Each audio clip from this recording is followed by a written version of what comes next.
Khubayb bin Adi bersama 10 orang rombongan berangkat meninggalkan Madinah menuju Mekah untuk mengetahui keadaan Mekah. Rombongan dipimpin oleh Asim bin Zaid Al-Ansari.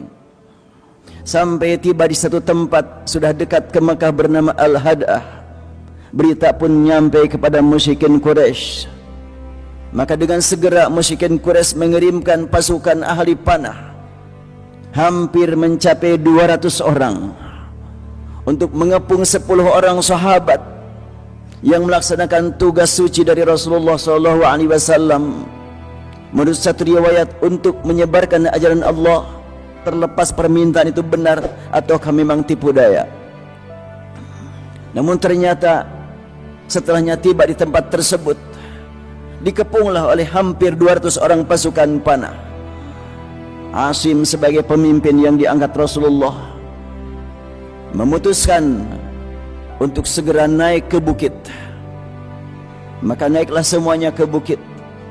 Bukit tersebut dikepung oleh 200 orang dan mereka manggil-manggil, "Inzilu, turunlah kalian. Kami tidak akan mengganggu kalian kalau kalian mau berdamai dengan kami. Kalau kalian mau kompromi dengan kami, turunlah kalian." 10 orang menunggu keputusan pemimpinnya, yaitu Asim. Dan Asim langsung menegaskan, "Amma ana fala anzil fi dhimmati kafir." Aku tidak mungkin turun untuk bernaung di bawah ketiak orang kafir. Mendengar kalimat tersebut, maka Asim menjadi sasaran pertama serangan panah yang dilontarkan oleh musyrikin Quraisy. Ketika itu pula dia mendapatkan kedudukan yang sangat mulia di hadapan Allah sebagai mati syahid yang pertama dari 10 orang. Yang lain-lainnya ditunggu untuk turun, tidak ada juga yang turun. Mereka lebih memilih ikut pemimpinnya. Maka satu persatu dihantam dengan panah. Berjatuhanlah 7 orang, meninggal 7 orang pada waktu yang sama. Disisakan 3 orang, yaitu Khubayb bin Adi, Zaid bin Dathinnah, dan Abdullah bin Tariq al-Balawi. Disisakan oleh mereka 3 orang untuk supaya turun. Maka mulailah mereka turun. Ketika sudah turun dan sudah bertemu dengan pasukan, ternyata mereka langsung diberogol. 1 orang lagi, yaitu Abdullah, tidak mau turun, dia di belakang dan akhirnya dihantam juga, meninggallah pada waktu itu. Tinggal 2 orang, Khubayb bin Adi dan Zaid bin Dathinnah. Dibawa ke Mekah. Setibanya di Mekah, Khubayb bin Adi sudah ditunggu oleh Bani Harith. Bani Harith ingat bahwa Al-Harith, orang tua mereka, pada waktu perang Badar dibunuh oleh Khubayb bin Adi. Maka dijuallah Khubayb bin Adi oleh pasukan tersebut kepada Bani Harith, menurut riwayat senilai 100 ekor unta. Setelahnya Bani Harith merasakan punya kesempatan untuk membalas dendam kepada Khubayb bin Adi. Maka Khubayb hidup bersama mereka dalam tawanan, dalam tahanan, dalam sel besi yang tidak bisa keluar dan kakinya diikat. Diupayakan oleh Banu Haris supaya Khubayb betul-betul tersiksa dalam sel, tanpa dikasih makan, tanpa dikasih minum, biar dia menderita kelaparan dan kehausan. Ketika seorang wanita dari Bani Haris menjenguk Khubayb bin Adi, dan Khubayb bin Adi sempat bertatap muka dengan wanita tersebut, dan Khubayb bin Adi minta kepada wanita untuk supaya dikasihkan pisau, ingin membersihkan dirinya, karena dia sudah yakin tidak lama lagi akan dihukum mati. Maka si wanita pun ngasih pisau. Perempuan tersebut berkata, "Aku tidak pernah menemukan orang sebaik ini." Dan akhirnya, tidak lama lagi engkau akan mendapatkan siksaan yang sangat berat, yang tidak pernah dikenal dalam sejarah Arab. Siksaan apa yang akan kau timpakan kepadaku? Dia menjawab, "Kau akan disalib. Sudah disiapkan tiang salib yang berada di tempat di luar tanah suci, Waktu itu belum diketahui mana batas tanah suci, tapi mereka tahu itu di luar Mekah, yaitu di Tan'im. Maka setelahnya Khubayb bin Adi mendengar ancaman akan dibunuh sebentar lagi, dia akan mendapatkan kesempatan untuk meraih kedudukan yang sangat mulia di hadapan Allah, mati syahid. Bukan takut, malah terlihat pada wajah Khubayb bin Adi justru ceria dan bahagia. Dan dia ditawari oleh Banu Harith, sebetulnya boleh-boleh saja kalau kamu mau menyampaikan permohonan sebelum engkau terkena hukuman. Kira-kira apa yang engkau minta dari kami? Khubayb menyatakan, kalau boleh aku minta waktu untuk sholat 2 rakaat. Maka diizinkan, mereka pergi, silakan kau lakukan sholat. Mereka berharap, Khubayb memohon kepada Allah izin untuk bergabung dengan musyrikin Quraisy. Ternyata tidak, tapi tetap menikmati sholat. Setelah itu mereka berbisik-bisik. Khubayb terbukti sudah merasakan takut dengan mati, maka dia sholat terus. Mendengar bisikan tersebut, Khubayb segera menyelesaikan sholatnya. Jangan sampai mereka orang-orang musyrikin memandang bahwa orang yang sudah meraih nikmat iman takut mati. Enggak ada artinya takut mati. Ditakuti ataupun tidak, pasti tiba pada waktunya yang sudah tepat. Maka Khubayb selesai sholat, dia berdiri menatap wajah satu persatu orang yang ada di sekitarnya dari Banu Harith sambil berkata, laula an tahsabu an-nabi jaza'an minal maut lazdadtu salatan.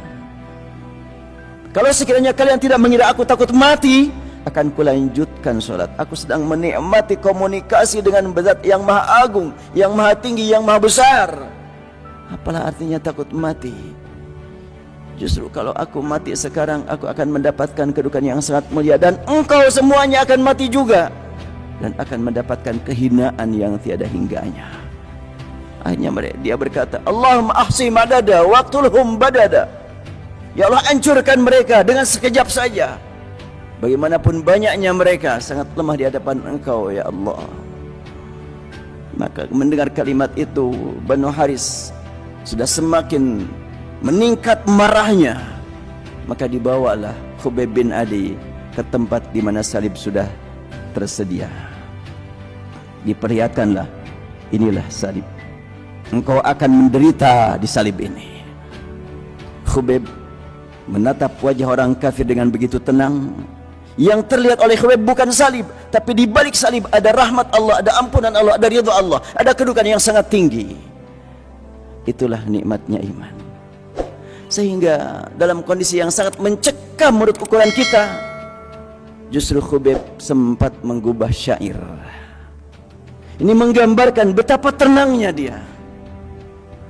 Dia mengungkapkan beberapa bait syair, antara lain dia mengatakan, walastu ubali hina uqtalu musliman ala ayyi janbin kana fillahi masra'i wa dhalika fi dhatil ilahi wa in yasha yubarik ala usali shinrin mumazza'i. Tidak kuhiraukan dari mana datangnya kematian menuju aku, selama memang aku dijemput kematian dalam keadaan muslim.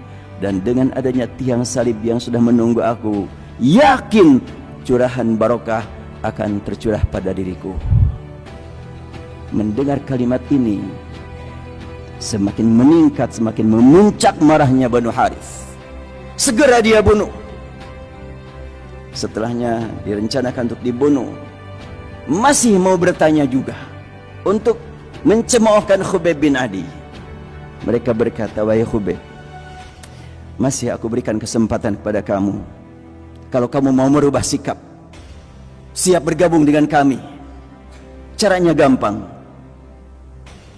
Aturidu an yakuna Muhammadun makanak? Maukah engkau bawa Muhammad ke sini dan engkau kami lepas, dan engkau kami berikan biaya hidup, bisa kembali ke keluarga kamu? Maka dia menjawab dengan tegas, la arda an akuna ana wa ahli wa ma'i afiyatud dunya wa yusabu Rasulullah bisyaukah. Aku tidak akan mungkin bisa tenang bagaimanapun banyaknya harta di hadapan aku hidup bersama keluarga aku tidak akan bisa tenang kalau mendengar saja berita Muhammad terkena tusukan jarum. Apalagi dengan sampai menempati tempat aku ini. Enggak, itu bukan pilihan aku. Kecintaan kepada Rasulullah. Rasul sudah menegaskan, man kunna fi salasun man kunna fihi wajada halawatal iman. 3 hal, apabila orang sudah mendapatkan 3 hal ini, dia akan meraih lezatnya iman. Apa itu yang 3? Ayyakunallahu wa rasuluhu ahabba ilaihi mimma siwahuma, wa ayyuhibbal mar'a la yuhibbuhu illa lillah, wa an yakraha al-kufra kama yakrahu ayyuqdhafa finnar. Pertama, hendaklah mencintai Allah dan Rasul di atas segala-galanya, dan mencintai manusia semata-mata cinta karena Allah, dan membenci kekufuran seperti dia membenci dilemparkan dirinya ke dalam api neraka. Apa yang membuat Khubayb bin Adi memilih hancur daripada dia bisa kembali ke rumah membawa harta? Karena nilai iman lebih besar, tak terukur daripada sekian banyak kenikmatan dunia.